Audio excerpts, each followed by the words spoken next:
주 발 앞에 무릎 꿇고 그 사랑에 남기네. 어떤 말도 그 어떤 소리도 그 발 앞에서 잠잠해지네.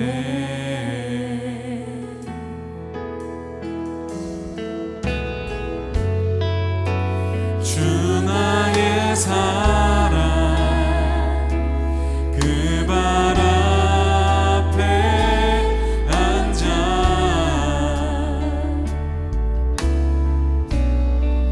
내 모든 기도는 사랑의 노래가 되네.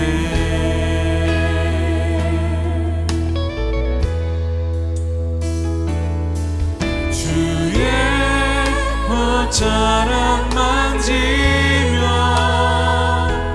주의 두 발을 씻기며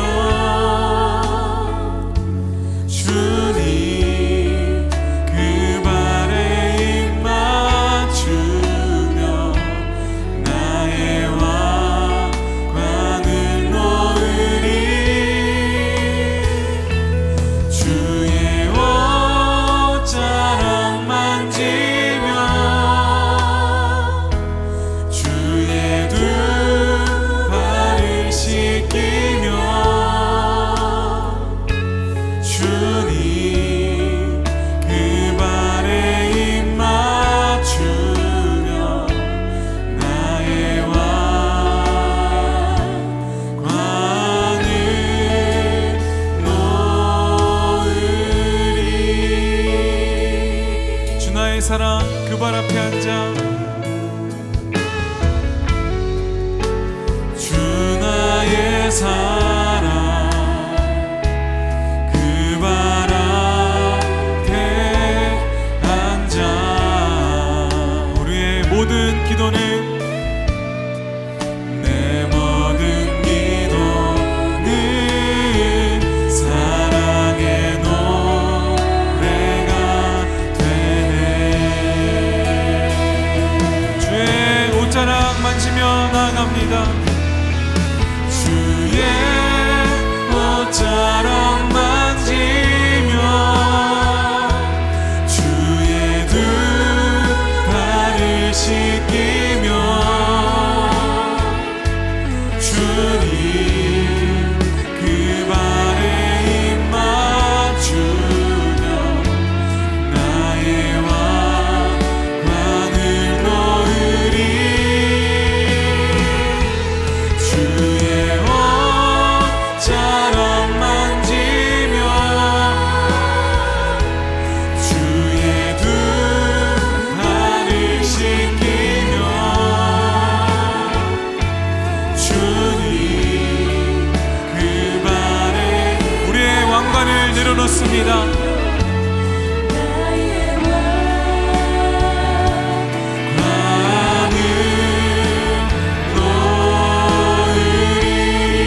주님을 찬양하오니 주님을 찬양하오니 주님을 경배하오니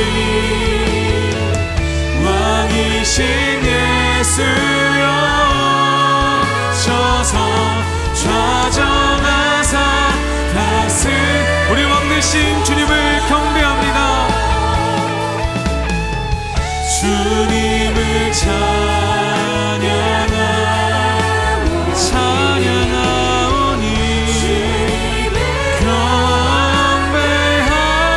경배하오니 왕이신 예수여 오셔서 좌정하사 왕이신 예수여 오셔서 왕이신 예수여 오셔서 좌정하사 우리 다시 한번 왕이신 예수여 이곳 가운데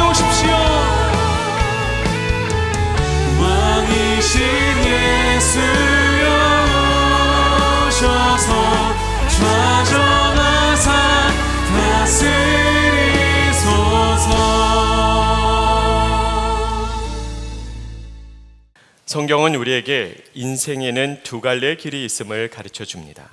하나는 생명의 길이고 또 하나는 죽음의 길입니다. 그렇다면 우리는 반드시 멈춰서서 다음과 같은 질문을 해봐야겠죠. 과연 나는 올바른 길을 가고 있는가? 여러분은 어떻게 생각하십니까? 여러분은 정말 생명의 길을 가고 계십니까? 아니면 생명의 길을 가고 있다고 착각하면서 사실은 죽음의 길을 가고 있는 것은 아니겠습니까? 오늘 본문 말씀에 등장하는 요아스 왕은 죽음의 길을 가고 있었지만 그 사실을 인식하지 못했습니다. 잘못된 길을 가고 있으면서도 내가 죽음의 길을 가고 있다는 사실을 알지 못했기에 그는 비참한 최후를 맞이할 수밖에는 없었습니다. 오늘의 본문 말씀은 왜 그가 몰락할 수밖에는 없었는지 그 이유를 우리에게 가르쳐 줍니다. 이 말씀을 통해서 먼저 우리의 삶을 돌아볼 수 있게 되기를 간절히 원합니다. 그리고 우리 중에 단 한 명의 예외도 없이 예수님과 동행함으로 생명의 길을 가게 되기를 주님의 이름으로 축복합니다. 그렇다면 요아스가 죽음의 길을 가게 되었던 그 첫 번째 이유가 과연 무엇일까요? 우리 화면을 통해서 다 같이 한 목소리로 읽겠습니다. 타인의 신앙을 의지했기 때문입니다. 오늘의 본문 말씀은 제사장 여호야다의 죽음을 알리는 소식으로 시작이 됩니다. 여호야다의 죽음은 요아스 왕에게 있어서는 굉장히 중요한 사건입니다. 그 이유가 무엇일까요? 오늘의 본문 말씀에 동일한 내용을 다루고 있는 병행 구절인 열왕기하 12장 2절이 그 이유를 우리에게 정확하게 설명해 줍니다. 화면을 통해서 함께 읽으시겠습니다.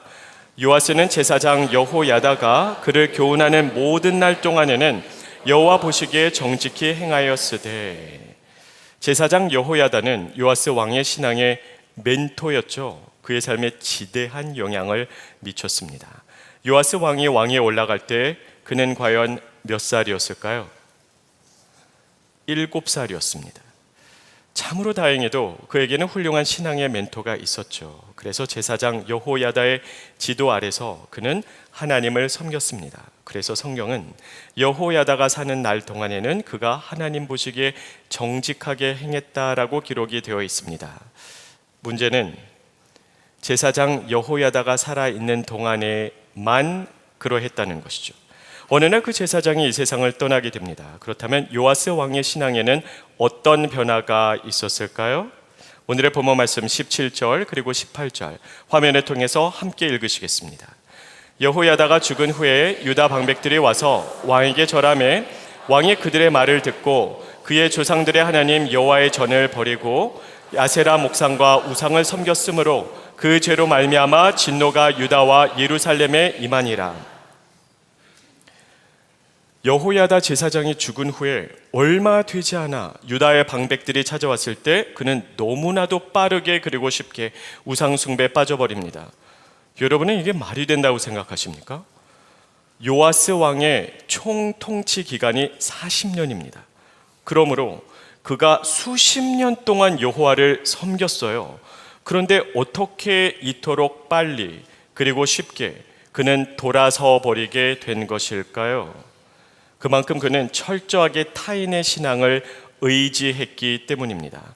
내가 직접 하나님께로 나아가 내가 하나님을 만나고 하나님을 믿고 하나님과 교제하며 하나님을 동행하는 삶을 산 것이 아니었어요.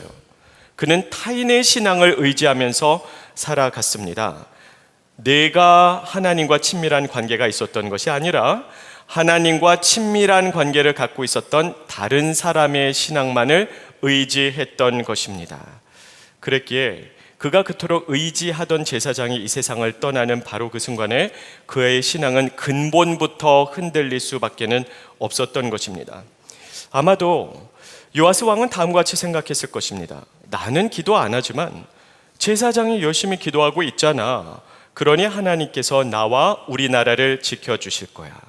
나는 하나님과 동행하고 있지 않지만 제사장이 하나님과 동행하잖아. 그러니 하나님께서 은총을 베풀어 주실 거야. 삶의 난관에 부딪히거나 문제가 찾아와도 제사장에게 물어보면 제사장이 하나님께 부르짖어 지혜의 조언을 해주겠지. 설령 내가 잘못된 길을 간다 할지라도 제사장이 바로 잡아주지 않겠어? 철저하게 타인의 신앙을 의지하는 삶을 살았습니다. 그런 신앙에는 그 어떤 능력도 없기에 한순간에 무너져 내릴 수 있다는 사실을 우리에게 보여주고 있습니다. 자, 이러한 일이 유독 요아스 왕의 삶에만 일어나는 것일까요? 아니요. 우리의 삶에도 비일비재하게 일어나고 있지 않습니까? 우리 주위에도 타인의 신앙을 의지하면서 살아가는 사람 얼마든지 찾아볼 수 있습니다. 문제는 혹시 그 사람이 나는 아니냐 하는 것입니다. 우리의 예배 생활을 한번 돌아보시기를 바랍니다.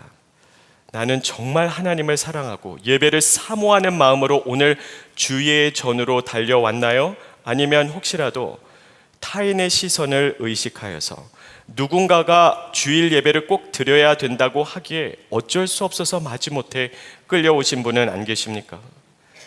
혹시라도 내가 자원하는 마음으로 나왔다 할지라도 여러분은 예배 시간에 정말 전심을 다해서 하나님을 예배하고 계십니까? 아니면 몸은 지금 이 자리에 와 있지만 마음은 콩밭에 가 계신 분 혹시 이 자리에 계시지는 않습니까? 우리의 말씀 생활을 한번 돌아보시기를 바랍니다. 매일매일의 삶 속에서 내가 직접 말씀을 읽고 내가 말씀을 묵상하여 그 말씀대로 살아가고 있습니까? 우리의 일상생활 가운데 말씀대로 살려고 하는 몸부림침이 있습니까? 아니면 그저 일주일에 한두 번 정도 교회에 나와서 주일 강단에서 선포되는 설교 말씀을 들은 것만으로 나는 말씀 생활을 충실히 하고 있다는 착각에 빠져 있지는 않습니까? 우리의 기도 생활을 돌아보시기를 바랍니다. 매일매일의 삶 가운데서 내가 기도로 주님과 교제하고 있습니까? 우리의 일상에는 하나님을 위한 기도의 시간이 구별되어 있습니까? 그리고 그 구별된 시간 외에도 언제 어디서나 기도로 주님과 동행하며 교제하고 계신가요? 아니면 혹시라도 이렇게 생각하시는 분이 계실지 모르겠습니다.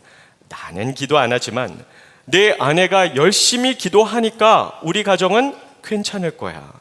나는 기도 생활을 소홀히 하고 있지만 우리 어머니가 기도하고 계시니까, 나를 사랑하는 목자가, 목사님이, 친구들이 또는 기도 많이 하는 권사님에게 기도 제목을 부탁드렸으니까 하나님께서 나와 내 가족을, 내 자녀를 지켜주시겠지. 이런 착각에 빠져 계신 분 안 계십니까? 그렇다면 깨어나야 됩니다. 우리는 돌이켜야 됩니다. 타인의 신앙을 의지하면서 살아가는 것은 죽음의 길이기 때문입니다. 그 누구도 나를 대신하여 예수님을 믿어줄 수는 없습니다. 다른 사람의 신앙이 갑자기 마법처럼 나에게 전가가 되지 않습니다. 다른 사람 치맛자락 붙들고 천국에 올라갈 수는 없습니다. 모든 신앙생활은 하나님과의 1대1의 관계에서부터 시작이 되고 유지가 됩니다. 내가 예수님을 믿고 내가 예수님을 영접하여 내가 예수님을 닮아가고 내가 예수님과 동행해야 합니다. 그렇지 않다면 누군가의 신앙만을 의지하면서 살아갔다면 그 사람이 이 세상을 떠나가는 날 또는 나의 삶에서 사라지는 날 나의 신앙은 근본부터 흔들리게 될 것입니다. 인생의 고난 앞에서 정말로 하나님이 살아계신가? 이 간단한 질문에도 선뜻 답을 하지 못하고 머뭇거리는 내 자신을 발견하게 될 것입니다. 그러므로 스스로에게 자문해 보십시오.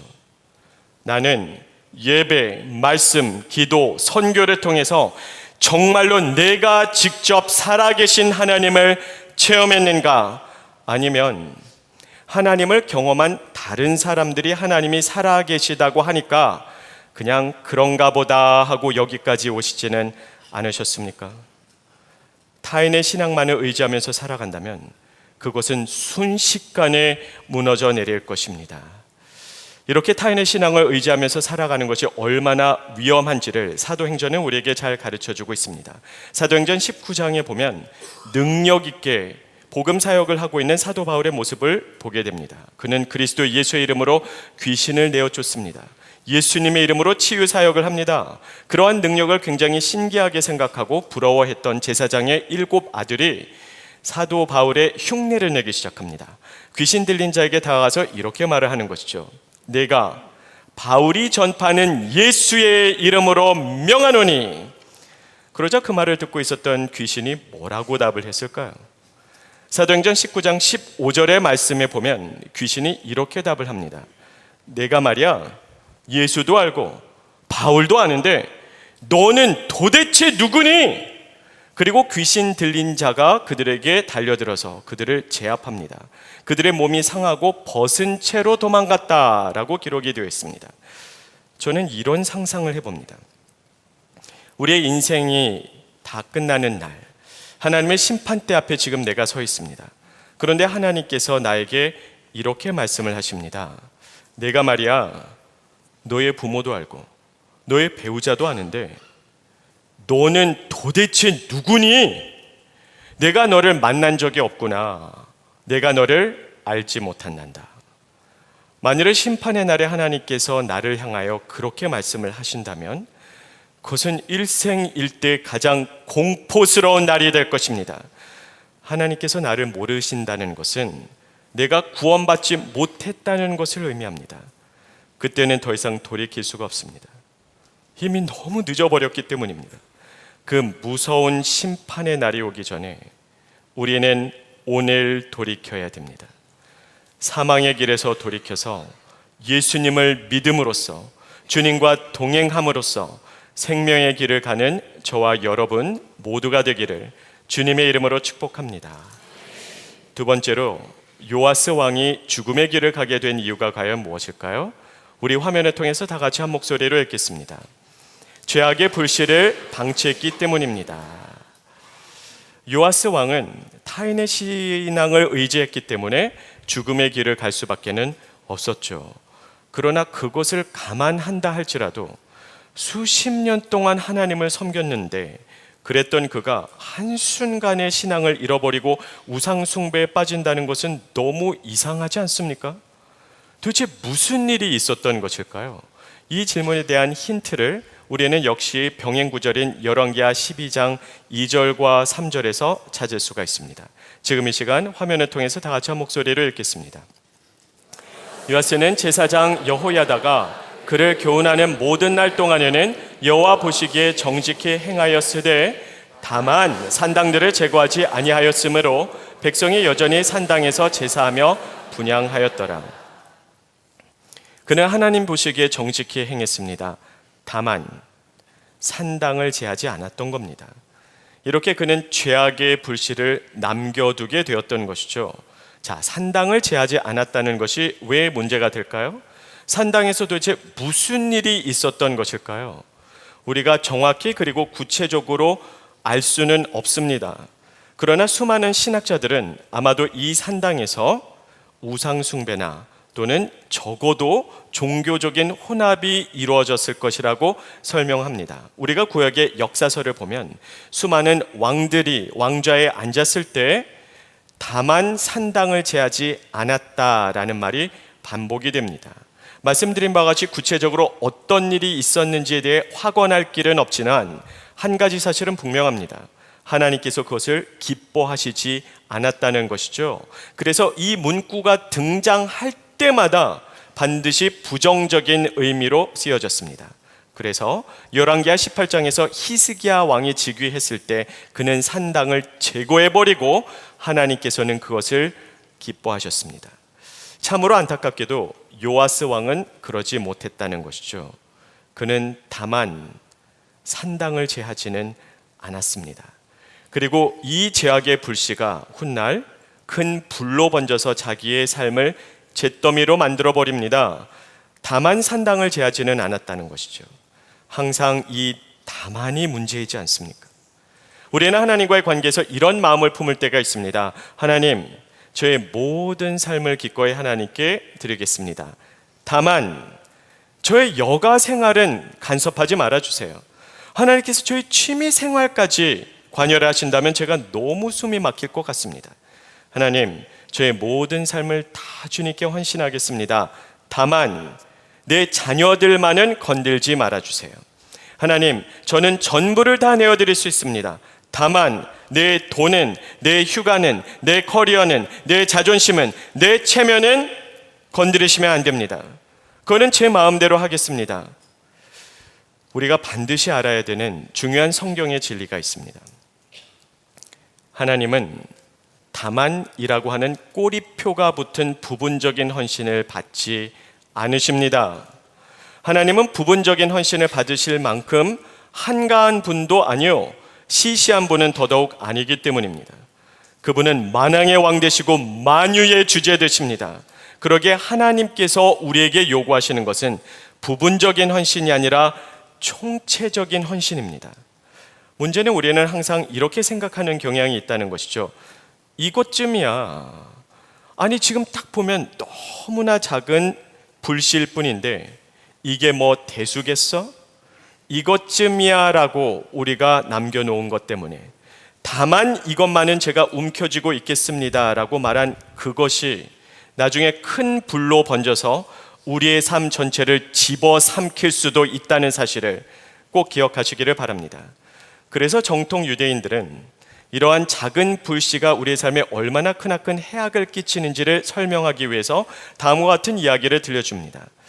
옛날 옛적에 한 갑부가 있었습니다. 그는 한 집을 아주 저렴한 가격에 내놓았습니다. 그 집은 굉장히 좋고 넓은 집임에도 불구하고 저렴한 가격에 내어놓았으므로 수많은 사람들이 관심을 보였겠죠. 최후의 1인 바이어가 결정이 되었을 때 그 집주인은 아주 이색적인 제안을 합니다. 자, 이렇게 넓고 좋은 집임에도 불구하고 저렴한 가격에 당신에게 드리는 대신 거실의 정중앙에 못이 하나 박혀 있는데 그 못의 소유권만 내게 남겨달라는 겁니다. 여러분 같으면 어떻게 하시겠습니까? 자, 상상해 보세요. 강남 8학군 한강뷰가 보입니다. 리버뷰가 있는 100평 아파트를 1억에 판다면 1억에 살 수 있다면 여러분은 어떻게 하시겠습니까? 근데 주인이 이렇게 제안을 하는 겁니다. 1억에 드리겠습니다. 다만 거실 정중앙에 있는 못이 하나 박혀 있는데 그 못에 대한 소유권만 저에게 남겨주세요. 여러분은 이 집을 사시겠습니까? 마시겠습니까? 고민할 이유가 있을까요? 두 번 생각할 이유가 있겠습니까? 당연히 사야죠. 강남 8학군 한강뷰 100평 아파트인데요. 단돈 1억에 당장 사야 되지 않겠습니까? 고민하는 사람 아무도 없을 것입니다. 이 이야기의 주인공도 그러했습니다. 그래서 계약을 체결하죠. 행복한 나날들이 시작이 됐습니다. 다만 그 행복이 오래가지는 못하죠. 며칠이 안 돼서 옛 주인이 다시 찾아옵니다. 그러더니 이 집을 다시 자기에게 되팔라는 겁니다. 그런데 그 옛 주인이 제시한 가격은 내가 실제로 지불한 가격보다 훨씬 낮은 가격이었습니다. 황당하겠죠? 그럴 수 없다고 이런저에 거절합니다. 그러자 그가 돌아갔다가 그 다음날 다시 돌아오는데요. 옛 주인이 우리 집 안으로 뚜벅뚜벅 걸어와서 거실 정중앙에 박혀 있었던 못에 죽은 고양이의 시체를 걸고 갑니다. 자, 여러분도 한번 상상해 보세요. 지금 내 거실 정중앙에 죽은 고양이 시체에서 피가 뚝뚝뚝 떨어지고 있습니다. 이 시각적인 효과만 생각을 해봐도 굉장히 충격적이겠죠. 생각만 해도 섬뜩합니다. 그런데 시간이 지남에 따라 그 시체가 썩어 들어가기 시작합니다. 악취가 온 집안에 진동하겠죠. 벌레가 꼬이기 시작합니다. 그 집에서 살 수 있겠습니까? 울며 겨자 먹기로 다시 집을 양도하고 나올 수밖에는 없다는 것입니다. 바로 이것이 우리의 삶을 무너뜨리는 사탄의 전술입니다. 사탄은 언제나 우리를 찾아와서 세상과 적당히 타협하면 이 세상에 부귀영화를 주겠다라고 약속을 합니다. 다만 우리의 마음속에 정중앙에 있는 단 하나의 못에 관한 소유권만 남겨달라고 이야기를 하죠. 우리는 생각을 합니다. 이까짓 것쯤이야. 못 하나로 무엇을 할 수 있겠어? 아주 작은 죄악의 불씨거든요. 그런데 그 불씨가 나중에는 산불처럼 번져서 우리의 인생 전체를 불사르게 될 것입니다. 그런 의미에서 저는 여러분에게 묻고 싶습니다. 혹시 이 자리에 계신 분들 가운데 지금 탐심이라고 하는 아주 작은 죄악의 불씨를 마음속에 품고 계신 분 계십니까? 그렇다면 오늘 반드시 제거하셔야 됩니다. 이런 생각을 할 수도 있겠죠. 아니, 이곳쯤이야. 세상에 이런 욕심도 없이 살아가는 사람이 어디 있어? 모든 사람들이 다 그래. 그러나 반드시 기억하십시오. 처음부터 소도둑으로 시작하는 사람은 없습니다. 바늘도둑으로 시작하죠. 근데 시간이 지름에 따라 바늘도둑이 소도둑이 되는 겁니다. 야고보서 1장 15절 말씀 잘 알고 계시죠? 욕심이 잉태하여 무엇을 낳고? 죄를 낳고, 죄가 장성한즉 사망을 낳느니라.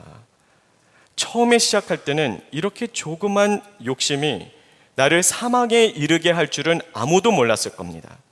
그러나 욕심이 죄를 낳고 죄가 장성한즉 사망에 이르게 되기 때문에 그 탐심이라고 하는 작은 불신은 우리를 죽음의 길을 가게 할 것임을 꼭 기억하시기를 바랍니다. 혹시 이 자리에 계신 분들 가운데 정욕의 불씨를 마음속에 간직하고 계신 분 계십니까?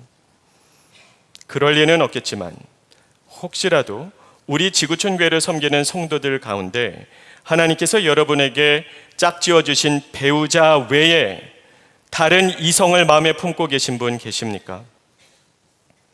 그렇다면 오늘 당장 멈추십시오. 그 불씨는 반드시 오늘 제거되어야만 합니다. 이렇게 항변할 수도 있겠죠. 하지만 저는 행동으로 옮기지는 않았어요. 다만 마음속으로 생각만 한 거예요. 내가 실제로 불륜 행위를 저지른 것도 아닌데 생각만 한 것도 잘못입니까? 잘못입니다. 모든 죄는 생각에서부터 시작이 됩니다. 그래서 예수님께서는 여인을 보고 음욕을 품은 자마다 이미 간음했다라고 말하지 않습니까? 정욕이라고 하는 불씨를 오늘 제거해버리지 않으면 언젠가는 그 불씨가 큰 불을 일으켜서 나의 삶을 그리고 나의 사랑하는 가정을 다 불태워버리게 될 것입니다. 오늘 기도함으로 제거하시기를 바랍니다. 혹시 이 자리에 계신 분들 가운데 미움이라고 하는 불씨를 마음속에 품고 계신 분 계십니까? 또는 미움이나 증오까지는 아니라 할지라도 이웃에 대한 시기나 질투에 대한 불씨를 가지고 계신 분 계십니까? 오늘 처리하시기를 바랍니다. 여러분이 오늘 제거하시지 않는다면 훗날에 그 미움, 증오, 시기, 질투라고 하는 불씨는 뒷담화 그리고 험담이라는 바람을 타고 산불처럼 번져서 여러분의 삶을, 대인관계를 그리고 우리 공동체를 불살라버리게 될 것입니다. 그러므로 오늘 성령님의 도우심을 구함으로써 내 삶에 있는 모든 죄악의 불씨를 다 제거해버리는 결단하는 하루가 되기를 주님의 이름으로 축복합니다. 마지막 세 번째로 요아스 왕은 왜 멸망의 길을 갈 수밖에는 없었을까요? 오늘의 본문 말씀이 우리에게 전해주는 그 마지막 이유, 화면을 통해서 다 같이 한 목소리를 읽겠습니다. 주님의 경고를 무시했기 때문입니다. 하나님은 요아스 왕을 사랑하셨습니다. 그래서 많은 기회를 주시죠. 오늘의 본문 말씀 19절에 보면 선지자를 보내서 경고의 메시지를 전하십니다. 참으로 애석하게도 요아스 왕은 들을 귀가 없었습니다. 소규의 경읽기입니다. 아무리 경고를 해도 하나님의 말씀을 듣지도 않고 깨끗이 무시해버립니다. 그러나 하나님께서는 포기하지 않으십니다. 그래서 다시 한번 두 번째 기회를 주시죠. 오늘의 본 말씀 20절에 보면 그가 평소에 살아생전에 그토록 존경했던, 신뢰하고 의지했던 제사장 여호야다의 아들 스가랴 선지자를 보냅니다. 이번에는 훨씬 더 엄중한 경고의 메시지를 전하십니다. 구체적으로 무엇이라고 했을까요? 오늘의 본 말씀 20절 화면을 통해서 우리 다 같이 한 목소리를 읽겠습니다.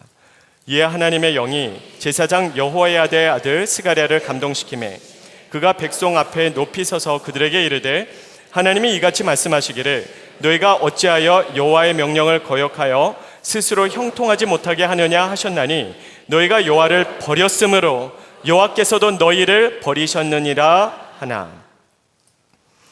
너희가 나를 버렸기 때문에 나도 너희를 버릴 거야 라고 주님께서 말씀하십니다. 참 무서운 말씀이죠. 그러나 생각해 보시기를 바랍니다. 그를 버릴 것이라는 메시지를 전하는 하나님의 의도와 의중이 무엇이겠습니까? 정말 최종적으로 버리실 것을 결정하셨다면 그 메시지를 전할 이유도 없겠죠. 그냥 버리면 그만입니다. 우리가 쓰레기를 버리면서 쓰레기를 향하여 내가 너를 버릴 거야 라고 말하고 버립니까? 그냥 버리죠. 하나님께서 버릴 거라는 메시지를 전하는 이유가 무엇일까요? 돌이키라는 겁니다. 회개하고 나에게 돌아오라는 것입니다. 너무나 안타깝게도 그는 이번에도 하나님의 경고를 무시합니다. 그리고 한 걸음 더 나아가서 나에게 듣기 거북한 메시지를 전하는, 나에게 거부감을 느끼게 하는 그 메시지를 전하는 스가랴 선지자를 돌로 쳐 죽여버립니다.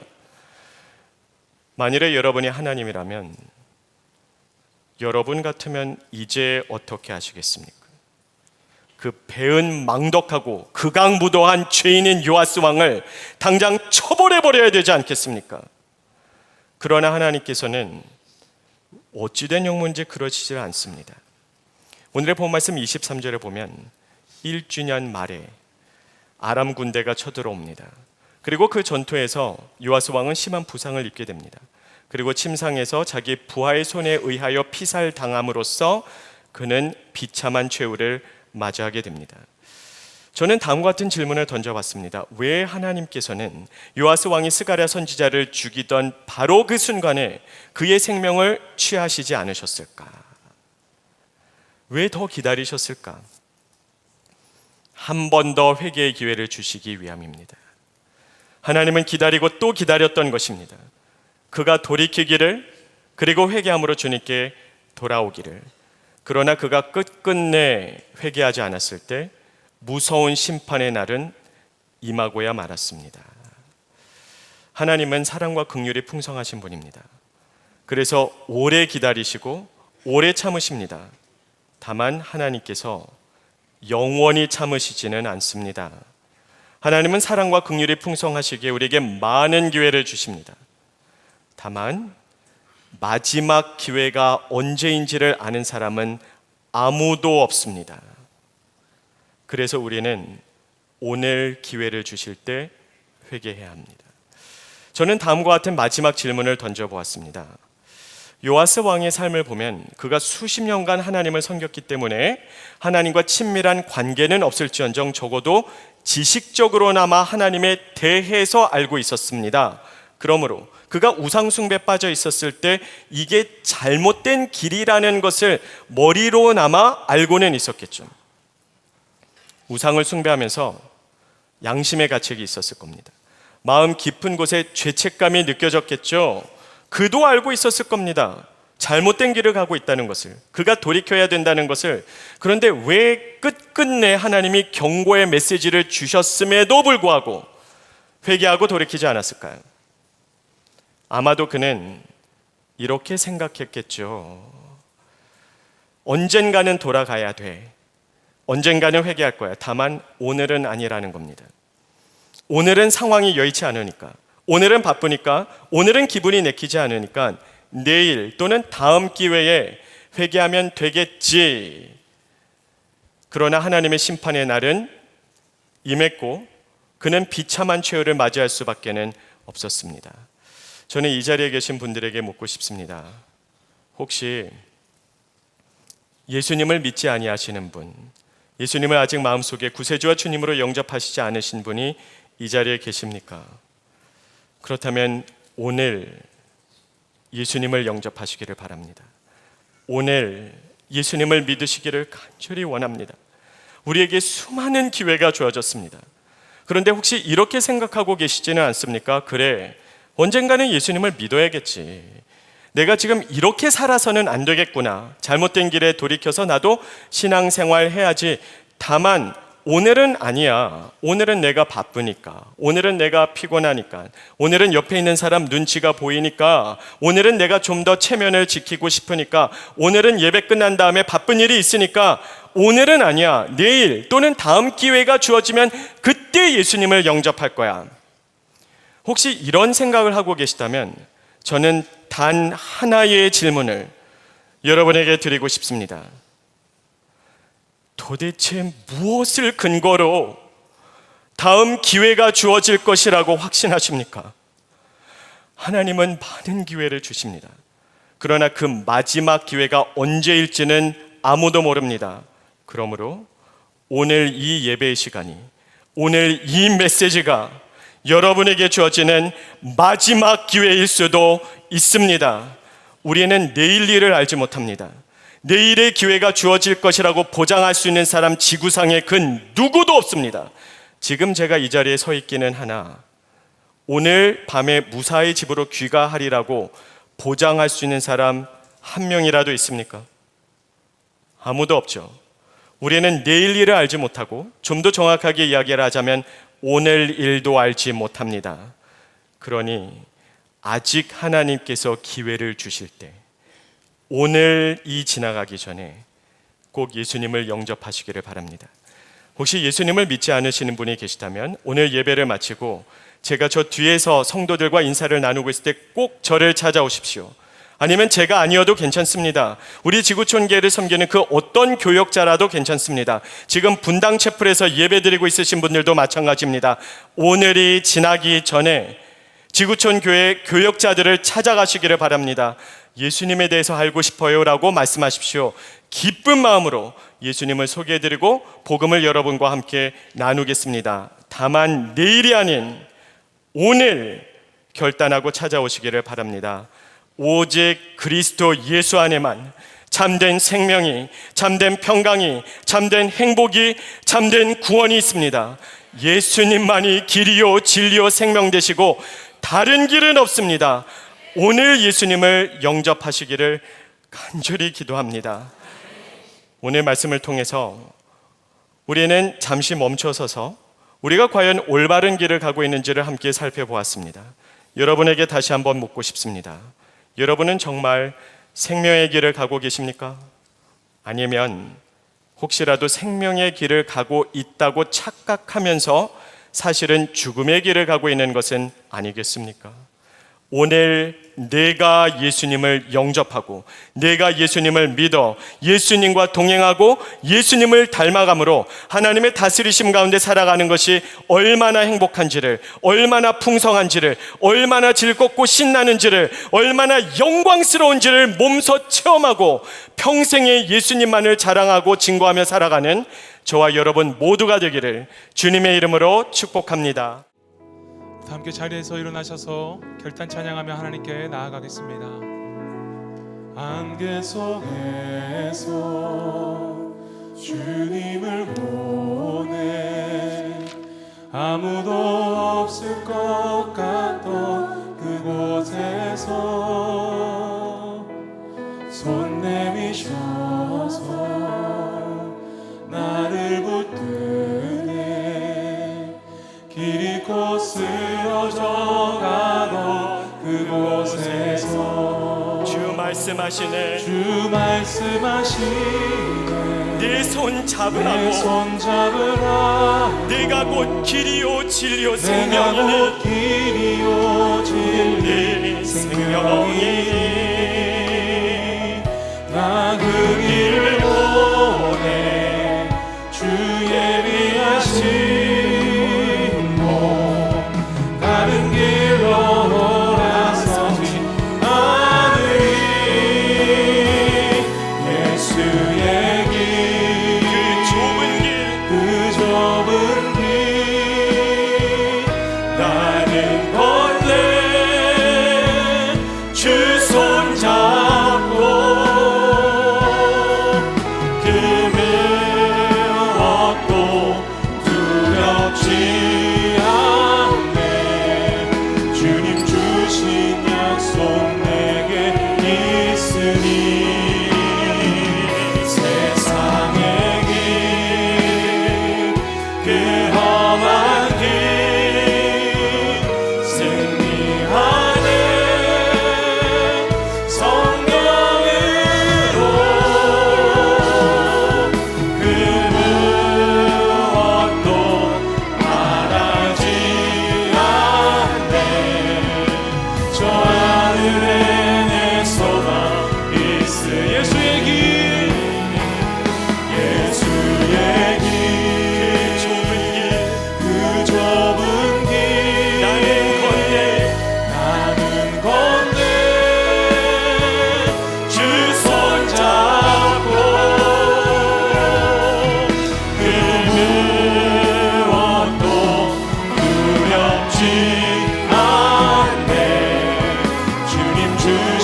약속 내게 있으니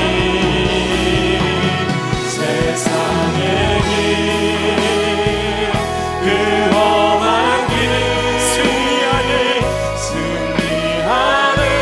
성령으로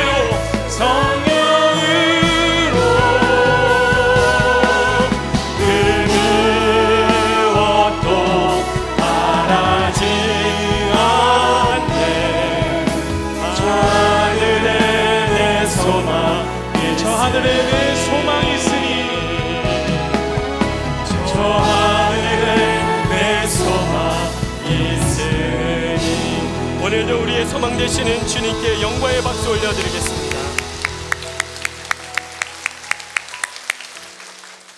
이제는 우리 주 예수 그리스도의 십자가의 은혜와 우리가 아직 죄인되었을 때 우리를 위해 하나밖에 없는 아들도 아끼지 아니하시고 내어주신 하나님의 사랑과 성령님의 감화 감동하심 또 교통하심이 오늘도 오직 주님만을 바라보며 내가 주님께로 나아가 내가 주님을 찬양하며 내가 주님과 동행하기로 결단하는 모든 성도들에게 이제부터 영원까지 항상 함께 하시기를 축원합니다.